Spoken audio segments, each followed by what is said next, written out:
everyone, and welcome to So Very Wrong About Games, a board gaming podcast about board games. With me is my dear friend and partner, Michael Walker. How you doing, Walker? I'm doing great, Mark. How are you doing? I'm doing very well, thank you. I would just like to address one of the questions that has been coming in lately over the course of the past week. As you may or may not have heard, we have opened up the floodgates for any of your questions. We're going to be doing another Omnibus Questions episode, which we do every once in a while, intermittently, without warning, like a ninja. And one question that has come in over and over and over again, such that I think that we need to address it now, and that is there a dress code for listening to SVWAG?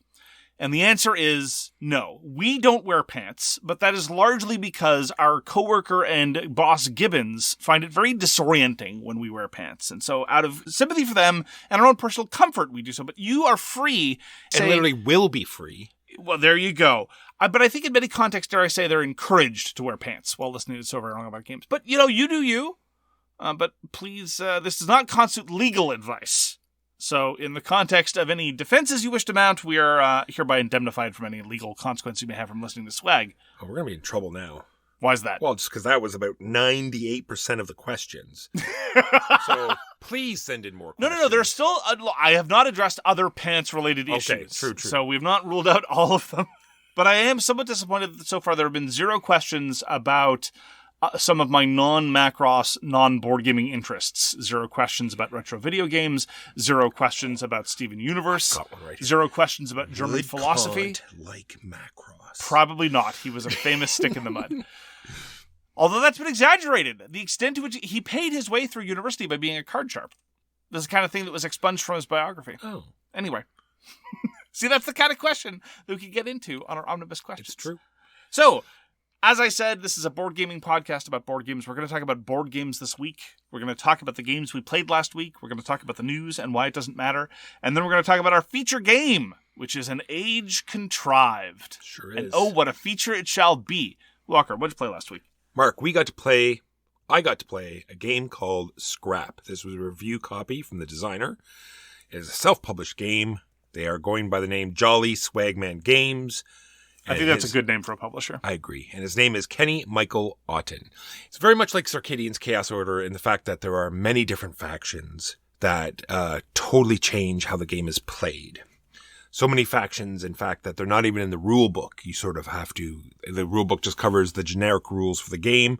There are some minor card clarifications in the back of the book, but the majority of the rules are just the generic part of the game, and the faction differences are all on the cards that you get in your little sort of portfolio that you have off to the side. And it is very much sort of an action planner. You have this deck of cards, and you have to plan 2 turns ahead of time. And even the reset, which I found very interesting part of the game, right? So I want to reset. I want to pick up all my cards, sort of, Concordia style, and so you have to put that in the queue. So you don't get to do that right away. Oh, fascinating. It cycles through the queue, and not only that, you have to plan what you get to do after the reset, right? Before it's happened. Interesting. Yeah. So there are many things factionally and with rare tokens that you can do to sort of manipulate that queue, but generally that's how the cycle goes. And so you are trying to control different parts of the map because there is a sort of a harvest action that you do that will let you bring in a bunch of victory points. They have what we called we also stream this. So if you're interested at all, you can watch the stream. There is what I called the Bunny Kingdom thing where during the game, you're taking a lot of these victory point cards. They're anywhere from 1 to 3 points. And then as soon as someone hits 50 points, the game is over. So you can turn over these cards whenever you like. So say if you're close to 50 and you want to end the game, you can, flip up half of the cards. Oh, wow. And then hit 50. And then everyone adds all the rest of the cards that they have. But that's an even bigger issue. Well, issue. I say issue. When you flagged it as being a Bunny Kingdom thing, I knew for a fact. Bunny Kingdom, for those of you unfamiliar, during the first year of the show, Bunny Kingdom was probably the game that we talked about that Walker hated the most. Because, and correct me if I'm wrong. And jokingly. Yeah, you played it up. Yeah. It wasn't. You had a fair bit of ire, though. Yeah, it wasn't purely an act. And as I recall, your primary objection was you didn't like any game where you had no notion of who was doing well over the course of the game because it was all hidden victory points. Everyone just flips them over, and suddenly their score is quintupled to what it was before. And largely, I think this is because you were bitter because you lost. But setting that aside, at least in the case of Bunny Kingdom, it wasn't oh, you're piddling along. Oh, the game's over because I have all these hidden points. Yeah, but like so the tempo considerations sound like an additional wrinkle that might maybe trigger. But like you. I said, they only go through 1 to 3 points, and so you only look over and you can see they have like 8 cards. Three point cards are very rare. So normally you're going to have a 1 or a 2 card. Why did you bring up Buddy Kingdom? I was ready for you to be all angry. No, just the fact that there's going to be some points added on at the end. Sure. And you have no idea how many. But it sounds proportionally was far less. It's true. Because it was the proportion that really angered you about Buddy Kingdom. It is way proportionally less. Okay. So, all sorts of different robots. It's an AI sort of robot game. You're trying to, progress to the next level of enlightenment with your AI robots. Enlightenment or consciousness? Consciousness, maybe. Okay. You're going to the next... Anyway, I had a whole thing in my head about, finding up old history. Anyway. Let's move on. Do they do any intriguing dance numbers a la Ex Machina? No. That's too bad. So, lots of different faction powers, lots of interesting things. You have your ship that moves around anywhere on the board that it wants to, and that's where your troops are going to be deployed from. You're trying to get control of areas so you can harvest them. You are fiddling out which cards you want to do. Your cards upgrade. There's a sideboard that you go up every turn and you're moving around and you're doing small actions over there as well. But that's what's going to let you upgrade your cards. Lots of things going on. I definitely want to play it again. You have to get to, whoever gets to 50 points will trigger the end of the game. That seemed to take an awful long time. But I think once you get to know the game, and we did play it with a full 4 people that have never played it before. How long were you playing? 2 hours. Ooh. And you felt that 2 hours was too long for it? It seemed longer. Sure. But that was me, when you're taking comments and you're making sure everything's moving along and you're... Oh, is it burdensome to run a game? I wouldn't know anything about that. Yeah, I know you wouldn't. No. Anyway, art is fantastic. It's all nice wooden meeples. Lots of interesting things going on. You're getting weapons. You're getting those special tokens, like I said, that lets you manipulate your queue, which also go on your board, which trigger minor special powers as well. Lots of things to sort of combo off of. Looking forward to playing again. This is Scrap by Jolly Swagman Games. I have one final question about Scrap. This is an important one. All right, I'm ready. Do any of the robots transform? Not the ones we played with. 0 out of 10, literally unplayable. Huey was playing a faction that had to mark how much XP they got. My faction handed out corruption, and then I got to spend that corruption to take over their bots and then do stuff with their bots. That sounds cool. And then at the end of the turn, they got their bots back. So, but no transformation. No transformation, like I said. But there were 2 other factions that we didn't play. Maybe there's some transformation there. Okay. Other interesting things. All but one faction that we didn't play with on purpose because I remember hearing something about it. I think it's the fact that their robot numbers are slightly different. But even though they have all these special powers, all their stats are sort of the same. So you can look at the board and you'll know the stats. You'll know their strength and you'll know their star value because the star value of each robot is very important for many things. And so you're not constantly asking people. Fan base, buzz, publicity. Yeah. Just so. And then the same thing with, does an area have control? We just made a smart thing where if you have control, you put yourself at the top of that map tile that way. And we adjusted it every time. That way you're not constantly counting up and figuring out who has control of what map tile. Anyway, it all worked out great. And that is Scrap. Got to play Root, specifically with the Marauder expansion. I don't have nearly as much experience with the Marauder expansion as I would like. Part of this is because Root, we think, is best with 4, and 4 is not a common configuration we have. And also because a number of people of our acquaintance had a negative first reaction to Root. One of them is Louis, and I dare say that this was a reintroduction of Root to Louis. I don't think he liked it much more this time either. And it's a shame because Root was our game of the year that it came out. Huge fans of Root. Dewey is a massive fan of Root. With great effort, he managed to resist the siren call of the Woodland Alliance. He loves playing the Woodland Alliance. But we played with the advanced setup. The advanced setup for Root has you setting out a semi-random assortment of factions, and people draft them in reverse turn order. And this helps mitigate, very slightly, one of Root's persistent issues for me. Because as much as I love the game, and as much as Root is wonderful, and I don't regret making Game of the Year at all, I think it stood head and shoulders above other games of its year, there is a first-player advantage. Because the moment someone hits the necessary victory threshold, the game ends immediately. And that is the way that it is. So being able to draft factions helps alleviate that. It also helps you alleviate the fact that there are now so many factions, and some people tend to gravitate towards the same ones. I get to play from one of the factions of the Marauder expansion, specifically Lord of the Hundreds, which is a mob of rats that spreads unrest and more rats mostly. It's rats all the way down. We played the first couple of rounds with a mistaken understanding of the rules. It didn't actually trigger, but we mistakenly thought that the way mobs work from the Lord of the Hundreds, when they detonate, they kill all opposing forces in the clearing, because there are a number of other effects that do that in Root. However, this was an excellent reminder to read things very carefully, and that the law of Root and that the rules as printed on the different faction boards mean exactly what they say, and you have to be very careful about minor terminological differences. Because the mobs do not kill enemy warriors. They only destroy infrastructure. They leave everything else behind. And this was good because a number of people were worried about the overall effect that the mobs were going to have on the board state if they engaged in that level of destruction, and they don't. So fortunately, we were able to figure that out a couple rounds into the our game of Root, and props to Dewey, who looked it up because he thought something was fishy, and he was exactly right. And consequently, we then had a much more appreciation for the overall effect that the Marauders have to the board state of Root, and the effect that they have on infrastructure but on warriors, and the way that dovetails with military actions and with building development, specifically the other factions, like the Marquise de Cat and the cult, the Lizard Cult, who were two of the other factions in the game. I enjoy Root a great deal. It was wonderful to get it back to the table. Massive fan.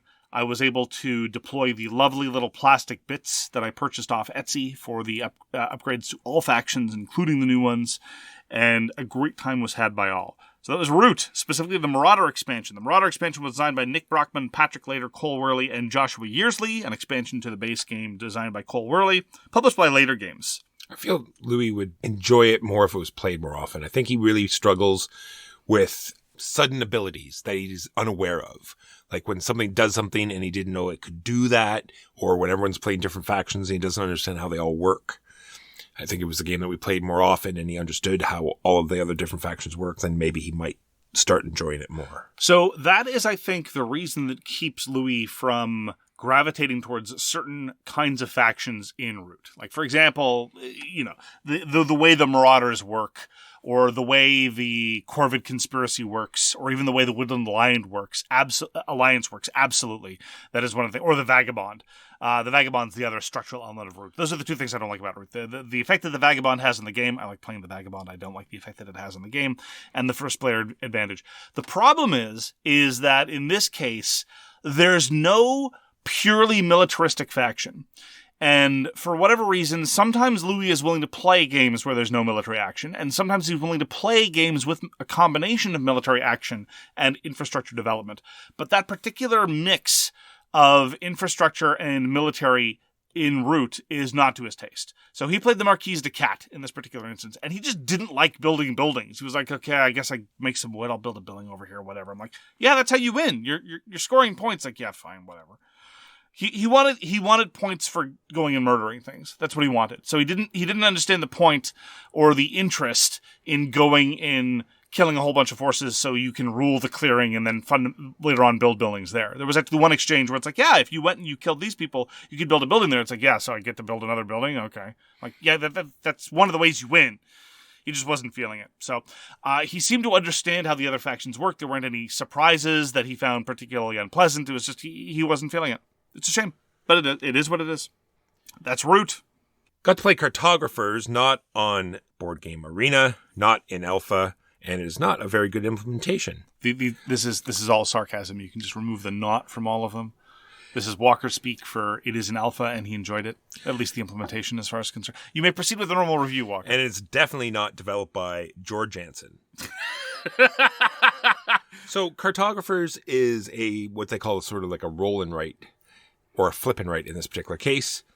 There's all these polyomino shapes that you're going to be drawing onto your board, and you can make nice little trees. We're going to put a nice little tree over here. We're going to put a little mountain over here. And a bunch of happy accidents all over your page. And there's also bad guys. They're purple, and when a bad guy comes up, you get to grab the person to your right sheet or left. And you get to draw the evil shape on their board wherever you want, totally destroying any hope of them having fun. Wow. But anyway, I very much enjoy it. There's all sorts of different scoring conditions that you put up, and it'll tell you how you score points when you place your forests, when you play your homes, when you play your fields. And so you're building up for all these different seasons because it'll tell you which letters will score, A, B, C, or D. Everything about Cartographers I enjoy. Not so much in person. It takes just a long time to set up and get everyone on board. That's why I really enjoy it on not BGA. Because you get to... take your time, figure out where the shapes go, and you get to do 2 in a row, right? You do 2 because it goes into the next turn, and then it goes back to the other person. They get 2, and then when playing two player.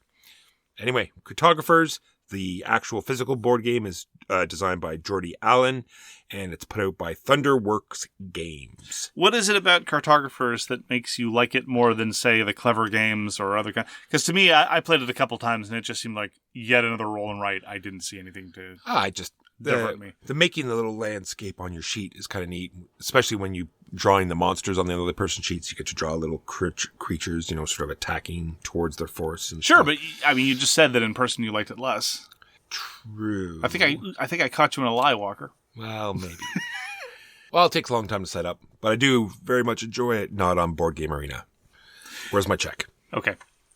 Played another game of Lacuna, and let me tell you, sometimes there are moments in this hobby, and I'm going to expound on this later in an episode of Bloat, where you're really feeling the burden of these large, sprawling board game experiences, both in terms of time and in terms of physicality, and you really want a palate cleanser, something that's quick, that's to the point, that's tactilely pleasing, and nonetheless has a fair amount of decision-making to be had. And I was having one of those moods over the course of this week, and I looked over and I saw that charming little pillar of Lacuna, and I said, let's just play Lacuna. And so it was glorious. Spread out the lovely little tapestry, shake out the little flowers, pick up all the little flowers that rolled off the tapestry and put them back into position. And I'm not normally one who likes positional abstracts, but Lacuna is simply glorious. I absolutely enjoy the thinking out about, in terms of geography, claiming this area of the board, of protecting where I am, making incursions into areas that your opponent thought was theirs, definitely. I've commented before, and I definitely believe this, has the vague sense of some of the physicality and geography of tabletop miniatures games, at least the good ones, where you care about, broadly speaking, dominating areas of the board and worrying about flanks and so forth. Yeah, it takes all of that, all of those things other people try to do in board games and boils it down to the essence and does it so well. Yes, I have yet to have a dull moment playing Lacuna. I think I'm getting slightly better at it in that I am now in the position where, when placing the piece, I can understand why no matter what I do, I'm going to lose. This is evolution, right? These are baby steps. I was about to say baby steps. Yeah, precisely. So this is a review copy we got from the publisher. This is designed by Mark Gerrits, published by the redoubtable CMYK. Lacuna has yet to fail. I should be playing it more often. It should be one of those experiences not entirely unlike Paku Paku or Tapple. You've got 5 to 10 minutes left, so let's just shake out some flowers. Let's just Lacuna this up. Now, granted, we're not as commonly in that position with 2 players only, and that is Lacuna's, of course, big. It's like a gap in its. How do I say this? It's sort of like other players are kind of it's a gap. It's a missing thing. Never mind. I'll think of the word later. And I absolutely recommend it. Lacuna is a triumph. Even if you don't like positional abstracts, I think it's worth a try. Lacuna. Mark was nice enough to teach me a game called The Edge. Dawnfall. This is not, I repeat, not a story of how a U2 guitarist was watching the sunset. It's true. I didn't realize this game was so old. It's ancient, Mark, this game. Why did you show me a game so old? What are you talking about? It's from 2018. That's 30 years ago? Wow. This is designed by Michael-Otton, Krzysztof, Piskorski, and Marcin Świerkot. Put out by Awaken Realms, and it is a great skirmish game that has many different factions to choose from. It has pre-made armies for you if you wish. You are playing cards. You are moving units around a map. They really focused on the fact they didn't lock you down with weird movement rules. The game flows around the board, much like David Thompson's For What Remains. Doesn't bog you down with the silly stuff. You just get to do the cool stuff. Let me tell you a story, Walker. Oh, I'm ready. Yeah. This is a story of a young boy. Let's call him... Is it a man named Jed? You said it was a boy, sorry. Let's call him Mr. Migney. No, wait, that's not too obvious. Let's call him Bark. So, Bark should know better, but Bark has a weakness for skirmish games. Bark also always is willing to try a new skirmish game. Bark wants to play the skirmish games he has more, and he always wants to play more new ones. But Bark has a problem, and that is that, number one, there's not enough hours in the day, and number two, a lot of skirmish games are, how shall we say this, bad. And many of them are bad in the same predictable ways. And consequently, Bark has spent a lot of time playing mediocre skirmish games and feeling relatively foolish for acquiring them because a lot of skirmish games are fabulously expensive. Now, the Edge is no exception. It had been on my trade list. Sorry, I'm not talking about me. This other guy's. It has been on some other guy's trade list for quite some time, but it was a Kickstarter that was released in a variety of different formats. Like, you get a starter box of 2 random factions, and it would be the cost of a full-price game. Or you could get the war chest with all 6 factions, and it would be gloriously expensive. And by gloriously, I mean hideously. Not necessarily overpriced. There's a lot of stuff in there, but, still very, very expensive. And that's the kind of commitment that's hard to do, given that, A, a lot of skirmish games are real bad, and B, Awaken Realms has not really made anything that we've enjoyed other than Lords of Hellas, and they've made a lot of stuff that we've strongly disliked. And I stumbled into an advantageous trade and was able to... Okay, I'm going to... Revelation time now. I was actually talking about me the entire time. No way. I know. I'm sorry. You? I'm sorry I had to submit all of you to a ruse. Wow. Yes, I am nothing but a heartless mountebank. And I didn't really have very, very high hopes. But as you say, it's extraordinarily well done in a lot of ways. I was getting a lot of Warhammer Underworlds vibes. Not necessarily in terms of specifics, but in terms of we don't want wasted turns. We're not going to belabor the point in terms of spending a lot of time closing the distance, right? Because that is one aspect of For What Remains. For What Remains is fabulous. It's one of my favorite skirmish games in a box. But you deploy at opposite ends of the map, and your first couple of turns are very much a question. Now, the activation system makes up for it. In For What Remains, the chitpole activation system means that closing is still a subject of some tension and decision-making. But in the context of skirmish games, if you can do it the way Warhammer Underworlds does it, if you can do it the way the Edge Dawnfall does it, where everybody just starts in the middle of everything, and nonetheless positioning really matters, then that's what you want. And consequently, there was no downturn. The decision about when to pass was hugely consequential because most everything you want to do in Dawnfall is going to cost you crystals. Attacking well, defending well, playing most cards. They all cost crystals, and you only get your crystals back by effectively passing your turn. And on top of that, some factions do terrible things to you when they pass. Walker's faction was putting out these hedgerows and these brambles everywhere, and whenever he would pass, anything next to it would suffer a wound. And so I would be in these positions where I'd have these fighters next to the hedges, like, oh crap, when's he going to pass? Well, I can't pass. I need to get this guy to dodge. Oh no. And I had a thoroughly good time. It wasn't too long. It wasn't too cumbersome in terms of components. Yeah, there are a lot of factions, but they all come in these little trays. And so it's like, okay, here's your faction. Victory conditions, straightforward. Yeah, points for kills. It's done. I'm not 100% sure I'm okay with how that shakes out in practice. I usually like a little bit more sophistication or interest in terms of the victory conditions. Here, in the Edge Dawnfall, the pressure to do things like maneuver, the pressure to do things like outflank or engage in weird combos is by virtue of either its economic model or just exogenously generated by virtue of the special abilities. So I'm a little bit wait and see as far as the whole victory conditions go, especially as it relates to healing. It's kind of weird. You're kind of encouraged to gang up on a single figure or a single squad until they're completely eliminated. I'm not sure exactly how much I like that. Time will tell. But in the other thing that you highlighted that I think is very, very excellent in the Edge Dawnfall is the balance between customizability and approachability. Because you can pick any squads you want, but there are recommended ones. You can build your deck more or less however you want, but there are recommended ones.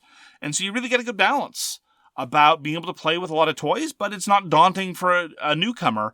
And that's a hard path to tread, and I think that Dawnfall did a really good job of it.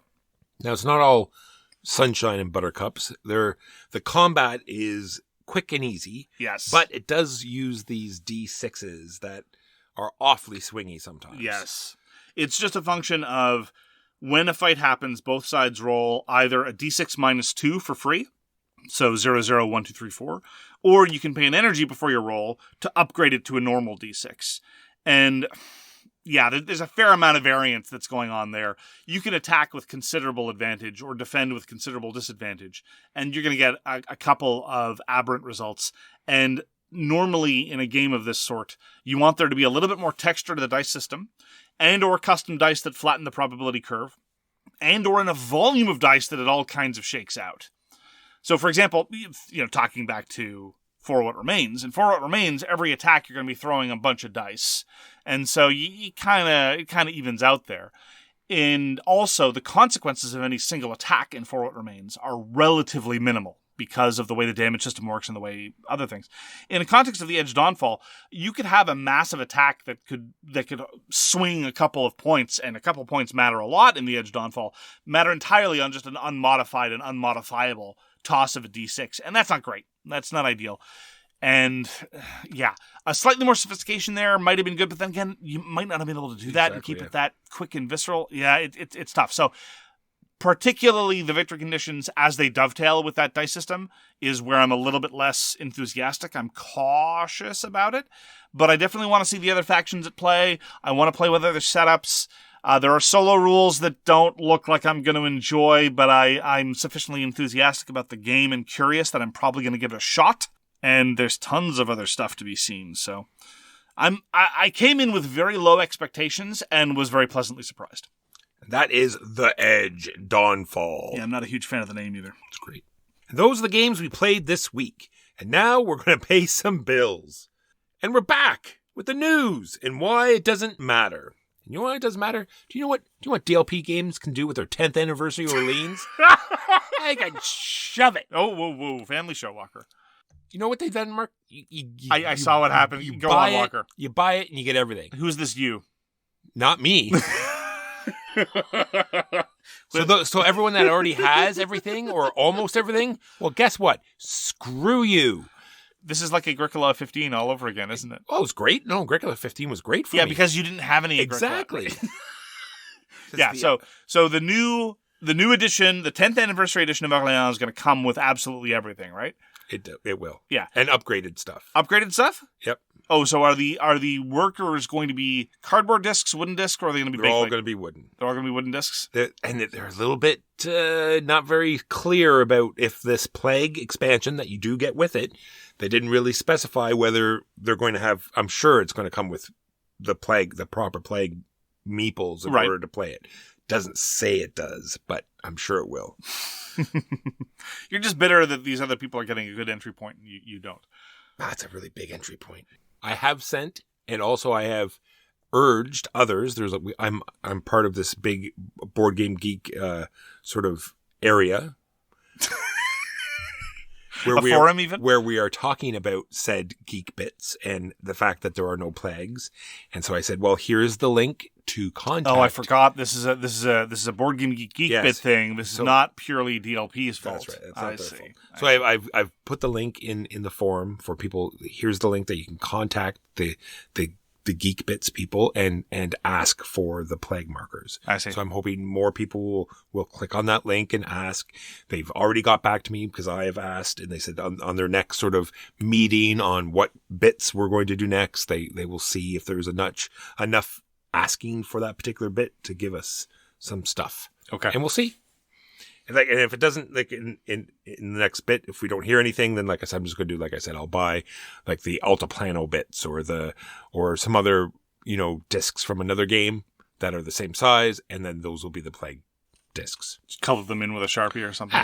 Don't even need to because they'll be so different from the Orlean ones. They don't need to be. No, I know, but I mean, thematically speaking, true. Oh, well, here's a monk, here's a knight, here's a llama. Okay. True. I could maybe get the llama is a dead European dude. I'll see if I can get some skull stickers. Sure. And then I'll spray paint them all black and then remove the stickers and they'll all be like little skull tokens or something. Maybe I'll do something. Now you're thinking.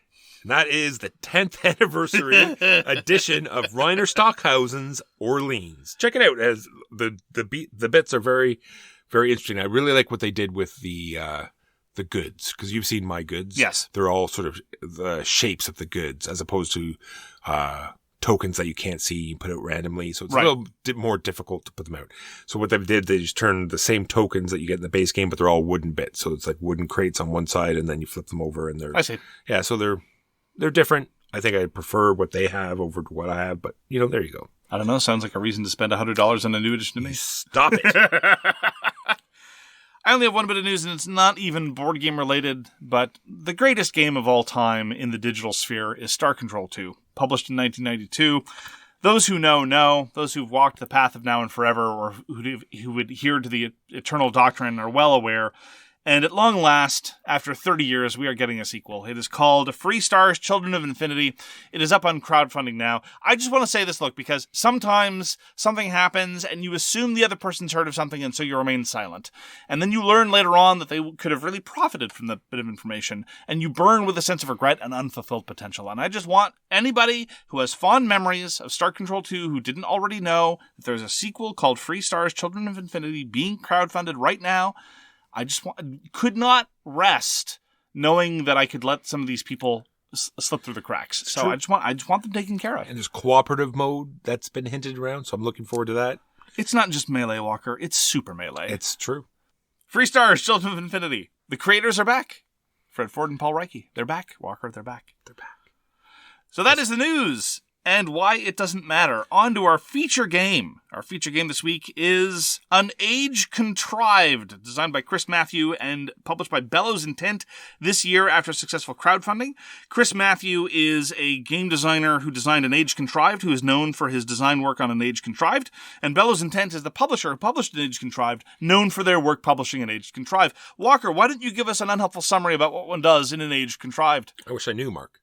I'm sure the rule... I'm sure you should have played the game first. The rule book, I'm sure, will tell you something, like God's doing something. Do I feel like I'm doing any of this while I'm playing the game? Nope. What you're doing in An Age Contrived, Mark, is that you're managing stuff. You're managing this handful of energy tokens that have, 5 different styles that are put on them. You're managing your action tiles that slide through this player box that you have. You want to make sure they're populated the right way. You want to make sure you're using the right tiles because you want to have the right tiles available when you need them. You're also moving a pawn, or you might not move the pawn around the map. That's up to you. It's your avatar, Walker. You're moving the avatar of your god. You're moving an avatar around the map, and you're improving your board. You're doing all sorts of things, but it has no theme to it. We'll get into the other stuff. Yeah, we will. Done.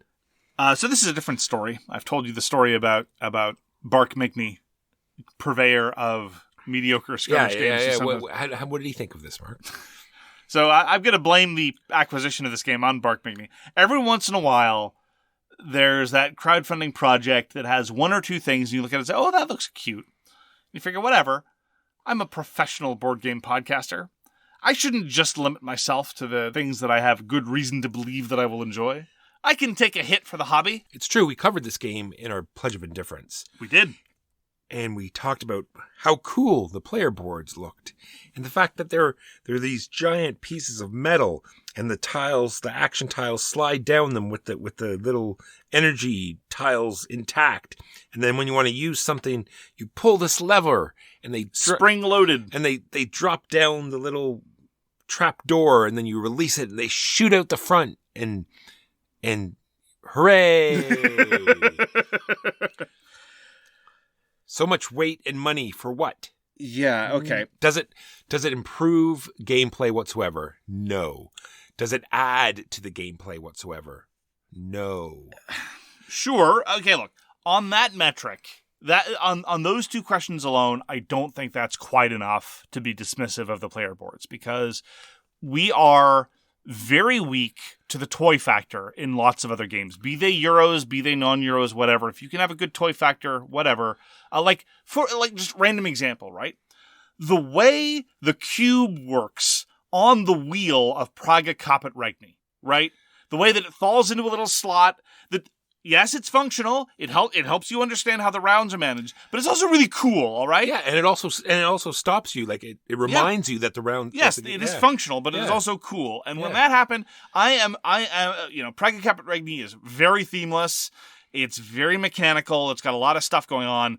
They're not similar kinds of games, but when I saw that, I'm like, oh, that's kind of cute. Little bits of flourishes like that. And indeed, the complicated metal action...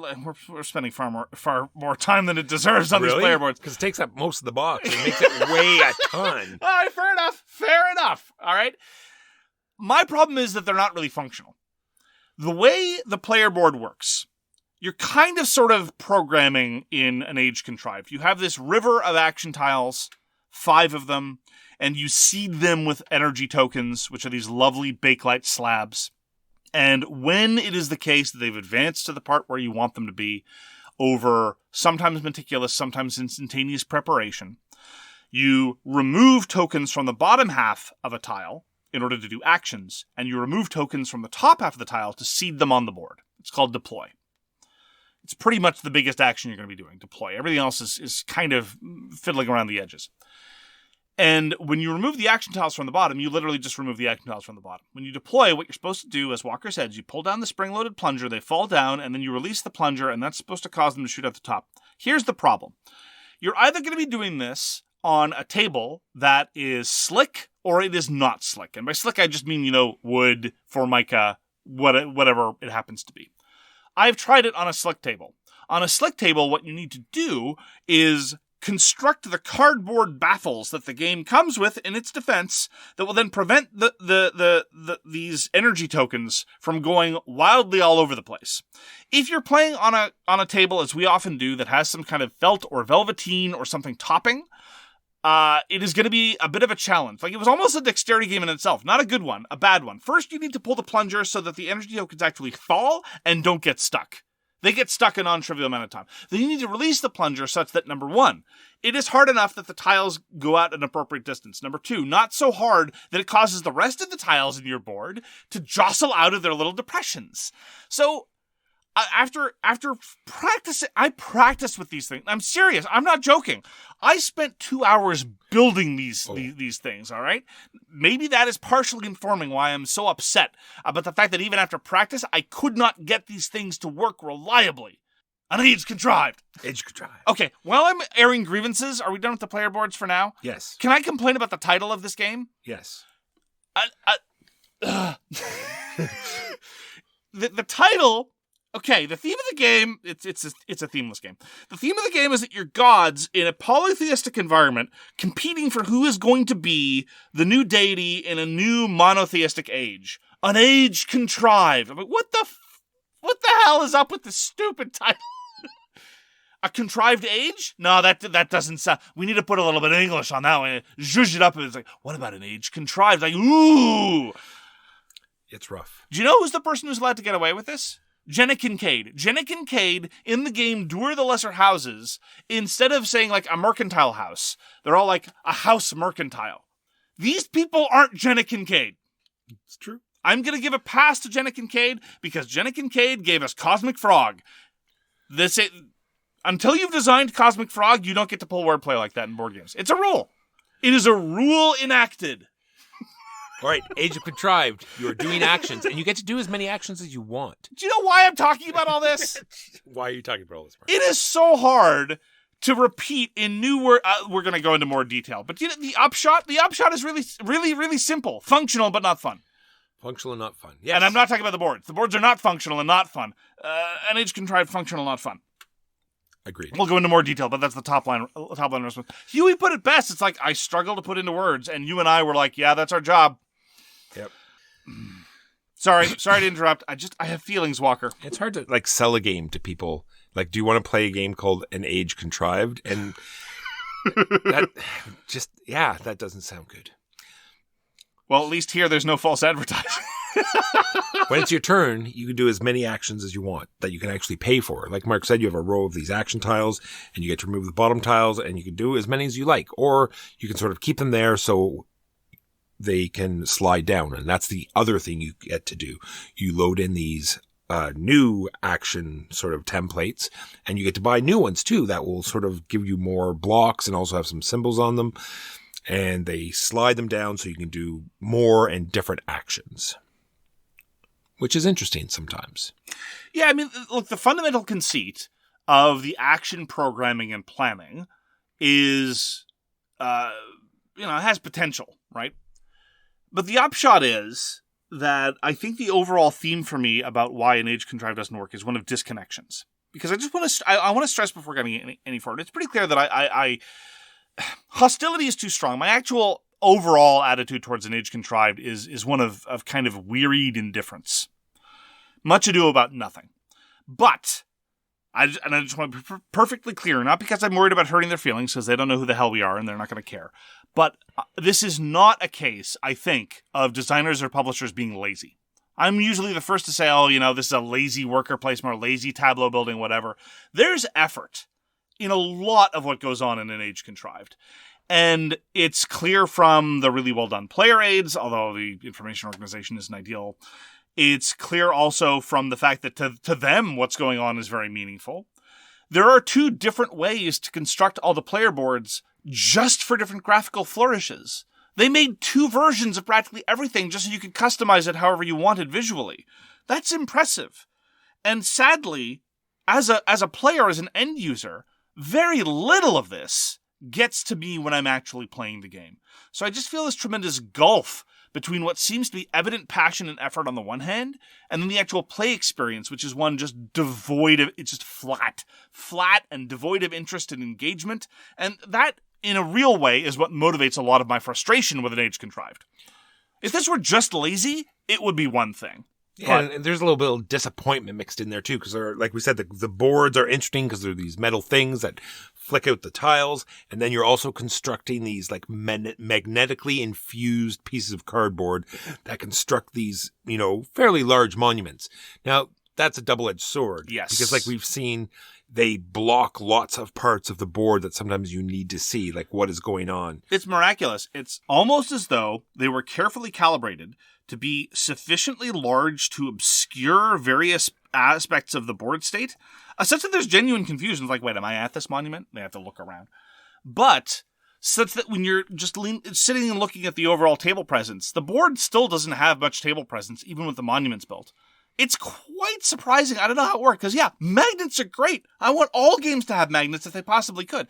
Actually building the monuments is kind of fun. They're these metal skeletons that you set out at the start of the game, and every time a level of a monument is completed, that's nominally what you'd be doing most of the time in Age Contrived building monuments, you snap on the level of the monument because the cardboard's got a magnet inside, and that's really cool.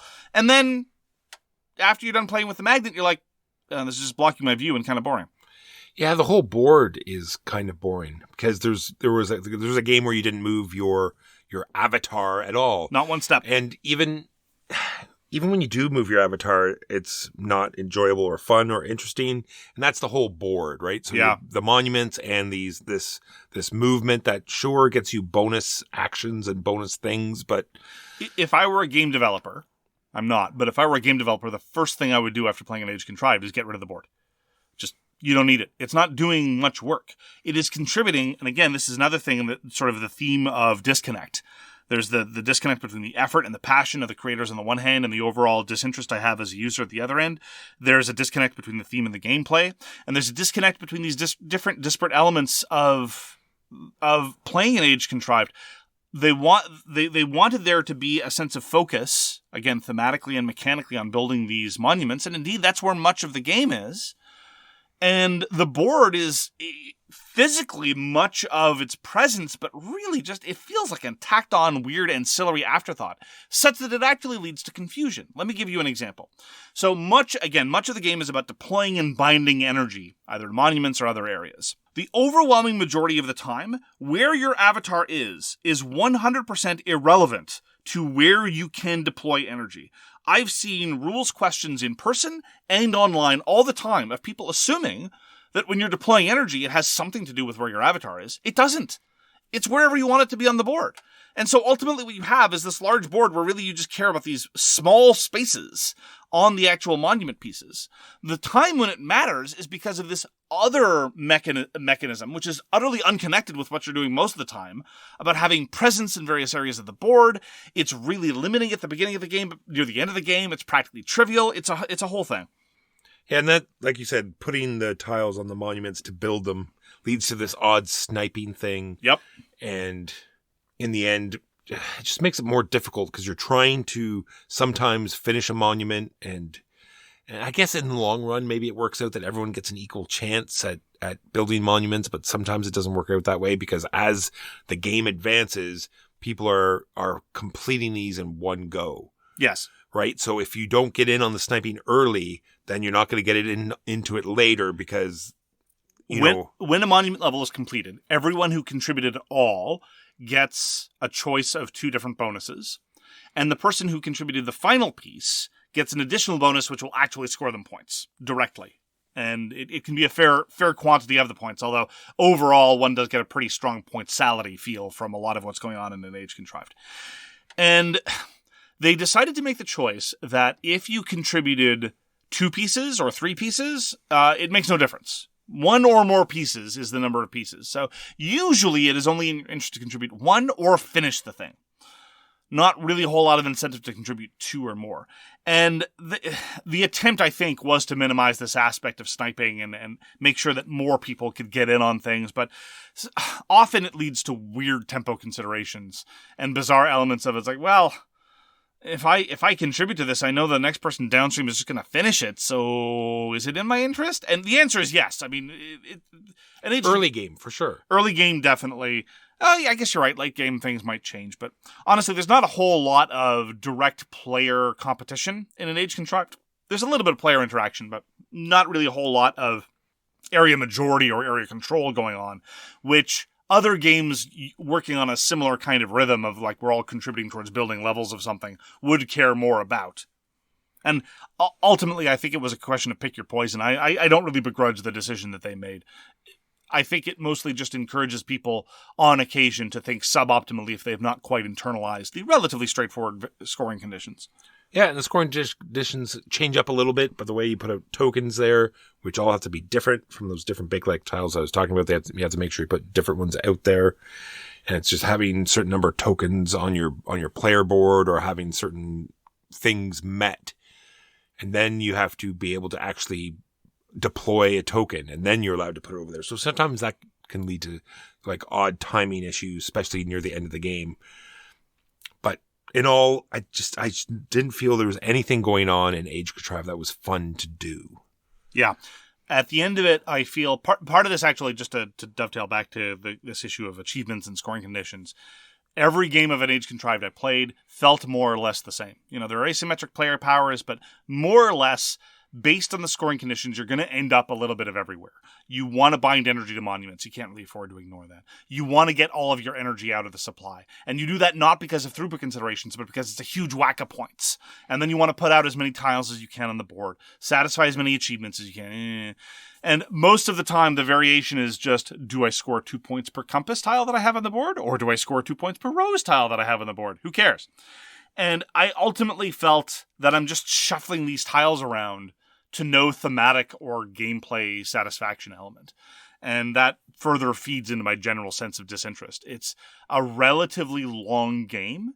90 to 120 minutes has been our experience, even when sometimes people start abusing the ability to start finishing monuments prematurely, which is a very, very divisive mechanism. I think it works fine. Yeah. The moment you've contributed your second bit to any given monument, you have the ability every time you plan to prematurely complete a level of monument, and that just accelerates the game. And I'm glad it's there. Without that, the game would take so much longer and exacerbate these completion consideration issues. But alas, I don't think it's time well spent. I think that with some development, maybe you could have had a tighter 45-minute boardless experience. Even then, I don't think it would have been compelling, but then it would just been, another forgettable light Euro game, not a large, heavy table monster thing with these metal contraptions that don't really work and all this artwork in service of nothing. And a lot of the faction abilities not almost all of the faction abilities reveal themselves throughout the game. So trying to figure out what the other players are doing,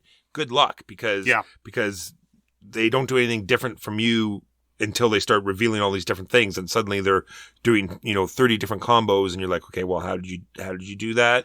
Thank you for reminding me, Walker, of the downtime. The downtime is considerable because whenever a monument is completed, everyone has to figure out what they're doing with all of their tiles. And so that's a whole bunch of people trying to figure out what to do. A minor benefit here. Oh, this is a compass tile. When I complete a monument using a compass tile, I get to move the compass tile somewhere else. Where can I move this compass? Oh, nowhere. Oh, okay. Or just there. I don't know. So, yeah, the downtime was much longer than it needed to be. Agreed. I'm glad we are done playing in Age of Contrived. Yep. I don't think I want to play it again. Yes. Here's where I'm at in terms of my overall evaluation. And again, I it's a shame. I feel so much wasted potential here because some of the components are potentially cool. Some of the components are actually cool in brief bits. And a lot of talent and effort went into an Age Contrived. I don't know about game design chops. We don't really have much evidence for what else the game designer is capable of, but we'll see. If somebody suggested a game of an Age Contrived, I would say no. If somebody said, I really want to play an Age Contrived, I'd get up from the table and say, you do you, I'll be somewhere else. If I showed up at someone's house and an Age Contrived was already set up, I don't know if I would leave. That's where I'm at. I don't feel good saying this. I sincerely don't. A lot of effort went into this. And people should be using magnets, and people should be finding out how to spring load things. This is a thing I want to encourage. This is a good first attempt. But by the same token, I'm of two minds, right? Because on the one hand, I want to encourage magnets and spring loading, but on the other hand, when you get these large, heavy boxes in service of an unfocused, unthematic kind of point salad-y thing without much to engage you in terms of gameplay, it just emphasizes the extent to which our hobby is a consumer-driven one, leading to an environmental apocalypse and economic devastation. And now, Walker, I'm sad. An Age Contrived has made me sad. A single tear has just fallen. I'm serious. I am kind of sad. It is. There was potential there. Yeah. And that's going to do it for this week. I'm going to go figure out how to eat my feelings. If you would like to get in touch with us, you can find all of our necessary information at sowronggames.com. We are still taking questions for our upcoming Omnibus episode. No topic is off the table. We will not necessarily answer everything, but it's Omnibus Questions for a reason. It doesn't have to be about board games. And we would love to hear from you. We will read everything you send us. We will get back to you if we can. Thanks again for tuning in. We appreciate your having decided to spend some time with us, and we hope to see you again soon. Peace! You've been listening to So Very Wrong About Games, produced by Michael Walker and edited by Mark Bigney. Special thanks goes to What Does It Eat for generously allowing us to use their most excellent song, FOS, as our theme. You can find them at whatdoesiteat.com. You can reach us by email at soverywrongaboutgames@gmail.com or on Twitter at SoWrongGames. Thanks very much, see you next time, and always, try to be right, but remember you are so very wrong.